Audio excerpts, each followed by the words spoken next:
All right. Hello, everyone, and welcome to episode 14 of the Raiders Report. We've got a fantastic guest on the show today. He's a local guy, Ottawa-born netminder who played a season with your Nepean Raiders back in 2010-11, where he earned himself a 906 save percentage over 43 games. He went on to dominate in the OHL, where over the course of 3 seasons and 140 games, he averaged a 908 save percentage with the Oshawa Generals, making him one of the top goalies in the league at the time. The list goes on, folks. He was drafted by the Hurricanes in 2012, turned pro playing for the Florida Everblades in the ECHL and the Charlotte Checkers in the AHL. He also represented Canada in a U18 tournament where he posted a 4-1 record and led Canada to a gold medal.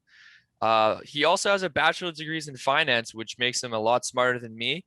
Thanks for coming by the show. It's a pleasure to have you, Daniel Altshuller. Thanks for having me. Wow, 2010, 2011 makes me feel really old. It seems like it was just yesterday. So Well, I'm glad it that's still awesome. feels that way because I'm gonna want to talk to you about it. But yeah, I guess you could say that's like a decade ago. Yeah, it's crazy. And I was gonna say also that if I could have you introduce me everywhere I go, that'd be awesome too. That you did a great job there. Hey, you play it, I just say it. It's no, I mean it's impressive, all the things you've done, but I'm glad to have you on and get to talk about some Raiders and some hockey. So are you in Ottawa? Are you in Nepean or are you out somewhere else?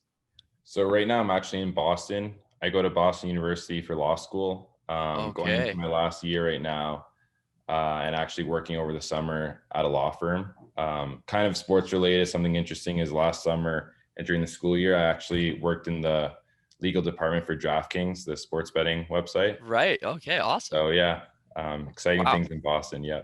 That is exciting, man. That's awesome. I mean, but I've never been to Boston myself, but I heard it's an awesome city for especially if you're a student and especially if you're a sports fan. Yeah, it's great. Yeah, awesome. So I'm just gonna jump right back, jump into your time with the Raiders. Hopefully jog your memory a little bit.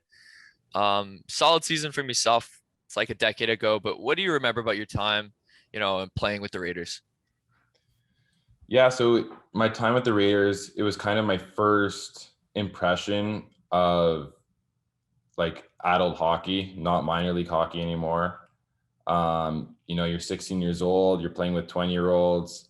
You have guys that have actually full facial hair Yeah. and deeper voices, and but it's such a great experience for a young guy because you get to follow from example and you get to see the practice habits of older guys, and there's kind of like a difference between the 16 to 17-year-olds they're in high school and they're kind of part-time athlete, part-time student, but then the older guys, their focus is mainly on hockey and they get to do the workouts in the morning and go to practice, and you kind of get your first-hand look of what it will be like eventually if you do want to pursue hockey as a career. And Hmm. it's just a great experience. But the number one thing that I liked about the Raiders was didn't matter if you were 16, 17, 18, 20, you're from PEI or you're from the States or you're from Ottawa. Everybody is treated like family, and everybody, they try to get everybody in the fold because you need everybody to be successful. Yeah, totally. And from chatting with some other players, it's always been like that. It's always been, we got a nice group. Let's all pull the weight and all put in the work and do this together. When you talked about, the age difference a little bit, does it leave you when you're 16, 17 and you see these guys like they're doing the full workouts, morning, the whole routine? Does it leave you kind of wanting more? You're like, oh, I want to start doing that. Yeah, just it makes you think about, like I said before, like what your life would be like if you were a professional hockey player, and 100% you want to be like that. You want to be able to do that. And another encouraging thing is, you step in the room the first day and you're like intimidated, right? Right, You have these absolutely. big guys, like they have actually muscles and like strong guys. You're just, finishing puberty. But and then you step on the ice and you realize that you could play with them and you can compete, and it's a good confidence booster. And they also make it really welcoming for you when you come in with the team. So it's kind of good on all sides. Yeah. Yeah, I mean that's huge that people can especially realizing that you can okay, I can actually play with these guys. Like this isn't all that, like I can actually compete. And I mean, you guys did compete, your team, pretty successful in the regular season and a playoff push. Didn't go all the way, but what did you take from that success that you guys, some of that success that you guys felt? I learned a lot. It was for me that season was a lot of ups and downs. We had two goalies, kind of back and forth who was in net, and then kind of halfway through the year we had the other goalie ended up switching out, and um, it was kind of a bittersweet moment because the first goalie that was there, he was an older guy and he was kind of a mentor to me, and Hmm. he really helped me a lot in my development. And then when he left, I got more playing time, but I kind of had one less person to talk with to kind of go over things. Right. Um, but yeah, just taking away from that season is just kind of like every season is you don't know when your shot's going to be, so try to make the most of it when you can. The year after they won the whole thing, and it kind of left me wondering, like, if we push a little harder, maybe added a couple guys, like, could that have been my time to win? So Mhm. You always wonder. yeah, so just moving forward, just if I was giving any advice to young hockey players, just always try and make that push. There's not always going to be a next year. Just if you have a chance to win it all, make it count, kind of thing. Yeah. Awesome. You took the words out of my mouth. I was going to ask you, what advice you give to young goaltenders, but there you go. You got it. So I can skip over that. But that's really good advice. So, you never know when it's going to be your last chance, and always just strive for the best. And I like that way of thinking about it for sure. I wanted to talk about, you played Team Ontario U17. Um, you won gold there, and then you won gold again in the U18 tournament for Canada. I wanted to ask, first of all, how do you like stay focused in big games like that, like finals games? Do you have like a routine you go through? Is it kind of just like nerves, or how do you feel and how do you go through that process? Um, it's like what I try to do is I try to treat every game the same. I think it's kind of weird for me because when I was playing, I always put the pressure on myself to kind of play like the game within the game. So no matter what the score, no matter, if we're up by 6 goals or we're up by one, I try to, keep it to either one goal or like 2 goals or less every game. So I kind of just I have the pressure of a like a Tuesday night against a bottom place team, and the same pressure that I have against, a Team Canada game. So when you take every game like that and you take that pressure upon yourself, that's kind of what I did. So it was kind of just business as usual for me, two or less every game, try to help my team win. Business as usual. I like it. Yeah, you also want to, treat your opponent with respect, like at every level. Like you're going to be playing a game, whether it's a bottom tier team, you still want to treat it like a real game, because why would you be there if it's not if it's not worth playing? So For sure. that's a great approach as well.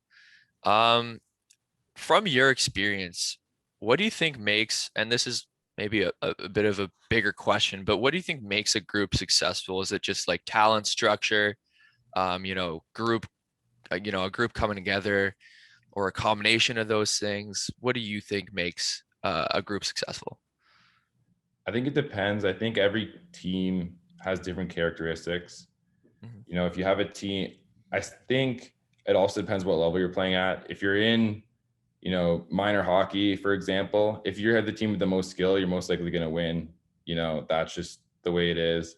Yeah. But as you get higher up, junior A, OHL, pro hockey, you realize that everybody's good. Like kind of what you were saying before about not taking anybody for granted. The difference in skill level between teams is so minimal.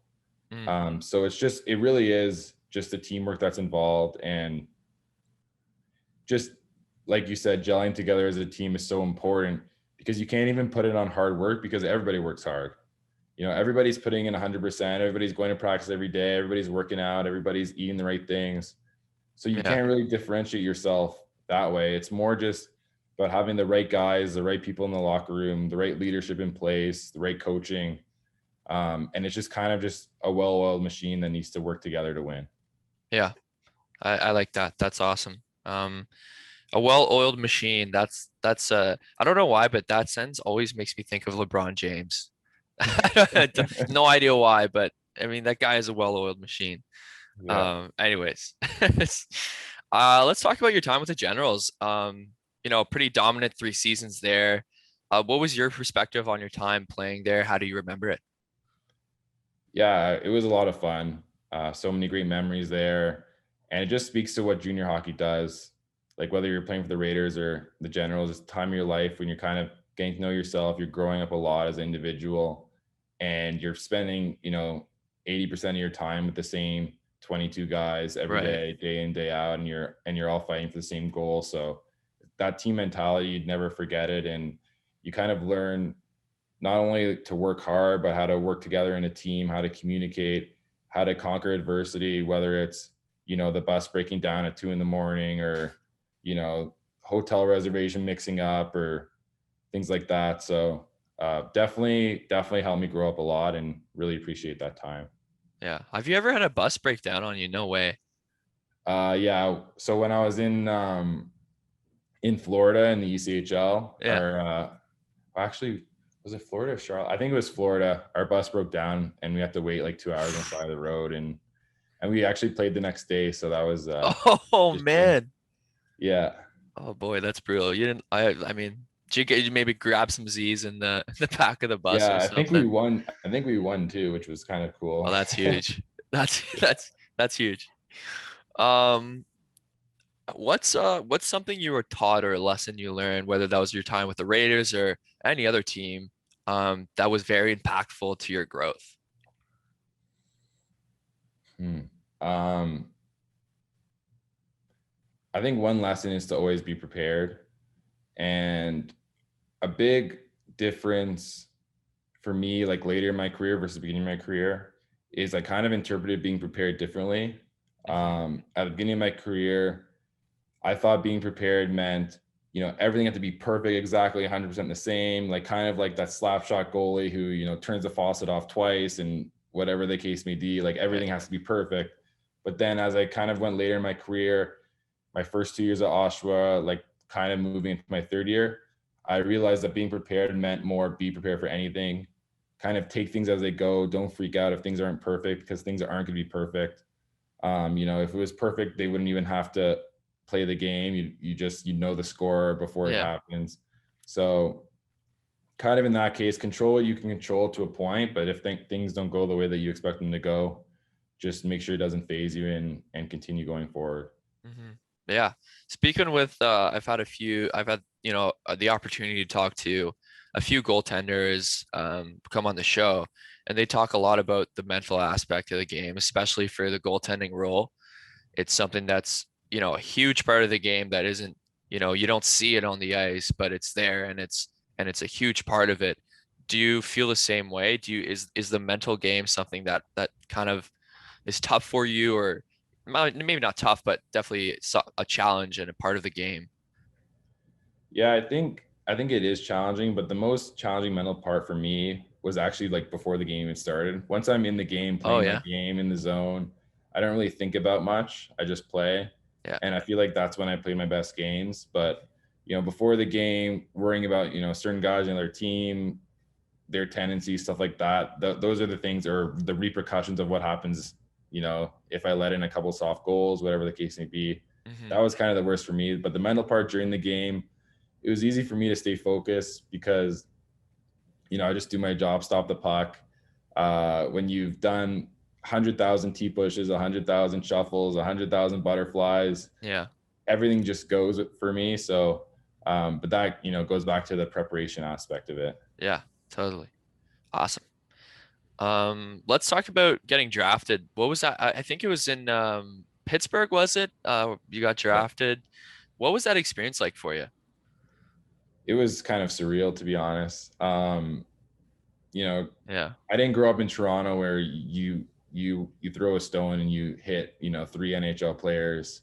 Yeah. Um, I knew my next door neighbor got drafted actually in the third round as well, so I kind of knew, and he was much older than me, so I kind of knew about his experience a little bit. But yeah, it was surreal. We were in the hotel, and my first kind of like, oh crap, this is real feeling was, Bob McKenzie was in the same elevator as me. I was like, oh, this is Oh, like, yeah, and I was like, okay, like this is it, like this oh, is it's this real. is the show. Um, And it was amazing. My whole family was able to come down. A few of my That's friends. awesome. Um, it was awesome. Actually, a teammate of mine on the PN, Michael Baird, was there as well. Just a crazy, crazy great experience to be able to share that with family and friends was awesome. Yeah, that's sick. Yeah, super fun experience for players to go through that process. Made training camp, for the Hurricanes, play pro, ECHL, AHL. How different were the games and the level of play in those leagues compared to what you were used to maybe in the OHL or previously? Um, yeah, it was definitely a step up. It's hard to kind of tell, like, distinguish a lot just because you're getting better as you're playing with better competition. Very true. I think it just goes more to say, like, kind of like what I was saying before, with everybody being good, it's just even tighter the higher you get up there.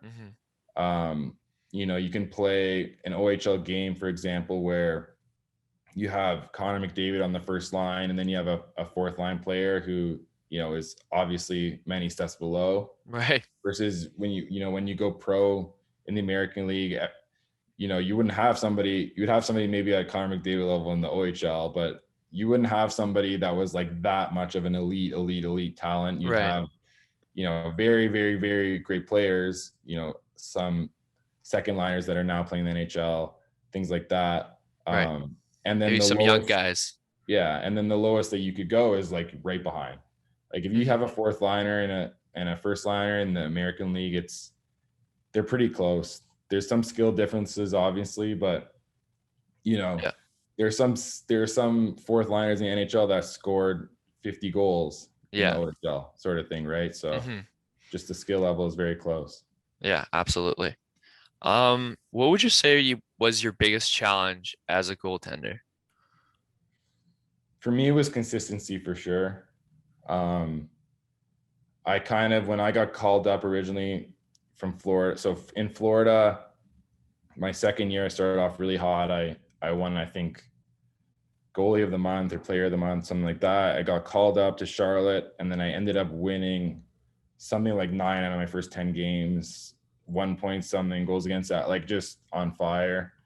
On And fire. then, yeah, and then it ended up leading to actually me getting called up to Carolina. But um, when I got back, I kind of, had a good game, a bad game, good game, a bad game. And as a goalie, like trying to make the NHL, you need to make sure there's so little spots available for goalies that you almost need to make it like without a doubt that you belong there. Yeah. And by not being consistent, I kind of gave that avenue open to kind of be like, wishy-washy, whether or not, Hmm. I belong there, kind of thing. Gotcha. So just finding that consistency. I mean, breaking into that role is, as you just said, actually, it's very tough, and there's not that many sorry, not many spots to fill. Yeah. And so proving, that you can be there, I mean, it's not easy. Um, but yeah, that's a good approach to a challenge as well. Um, I don't think you answered this, so I'm going to ask you. If there was one thing or one piece of advice you'd want to tell your younger self starting out, what would it be? Oh man. Yeah, I think just take advantage of every opportunity you get. So going back to what I was saying about consistency, I mean, I don't know if I could have worked any harder or done anything differently, but you know, I kind of kick myself sometimes. Like if I could have just won a few more games or whatever, maybe Yeah. something would have changed. But yeah, I don't think it would have made any difference. But if I could tell my younger self, also just enjoy it. I Yeah. definitely enjoyed my time, Oshawa, Nepean in the pros. Um, but I did sweat a lot of the smaller details. Hmm. I kind of over prepared for some games, and I didn't really just, have fun playing hockey. You're playing the game that you Yeah. love, you grew up with. Try and soak it all in because it's going to end eventually. Some people it ends, when you're 20. Some like me, 24. Some people in their 30s, but it ends for everybody. And just try to enjoy it as much as you can. Yeah. I like that hindsight look back at it. I mean, a lot of people usually, not even just for hockey, but for, almost anything in life is you kind of look back and you're like, ah, I could have enjoyed it a little more, maybe just a little bit more. It was a good time. And obviously for hockey, I mean, you're trying to be successful. So I can see how it could be hard to enjoy the moment while also push yourself. But yeah, that hindsight is very interesting. A little context for this last question. I like to ask some people who know like nothing about hockey to send me questions. So I have a couple friends that I ask who have no idea how hockey works. And whether it's a forward defenseman or in this case a goalie. And so usually these questions, like I'm like, hey, send me this question. What do you think? Like, just send any question that you want to ask, and they're usually embarrassingly be bad, and I cannot use them. But Okay. this one I got, I thought it could be pretty fun. Do you remember the best save you've ever made? Oh boy, I actually do remember the best save I ever made. Let's hear it. Um, so it was in the under 17 World Championships. Okay. We were in the semifinals. We were playing against Quebec, and the score was, I think it was 1-1. And I made a save. It's actually on YouTube somewhere, but I made a save Oh man, we're gonna on find that. the I made a save on the left side of the crease butterfly, and the rebound kind of went off to my right. And I think I might have been sliding over to my left. So at that point, I was kind of like toast, like he had the whole net open, and I reached back with my stick, Oh, and he shot. And I saved him. I made the save with my paddle, and we ended up going to overtime, winning, and going on to the finals. So that's a um, that's a good one. yeah, it was a nice save, but also it was kind of important for to make it to the finals and end up winning the whole thing. So A big save for yourself and one for the team as well. Yeah, yeah. that's awesome. Well, listen, I'm all good. I'm out of questions for you. Thanks so much again for stopping by and taking the time to chat. It was awesome to catch up and hear some stories about the Raiders and good luck in Boston and in the future and hopefully we'll get you back on someday maybe. All right, sounds good. Thank you. Have a good one. Thank you. Take care.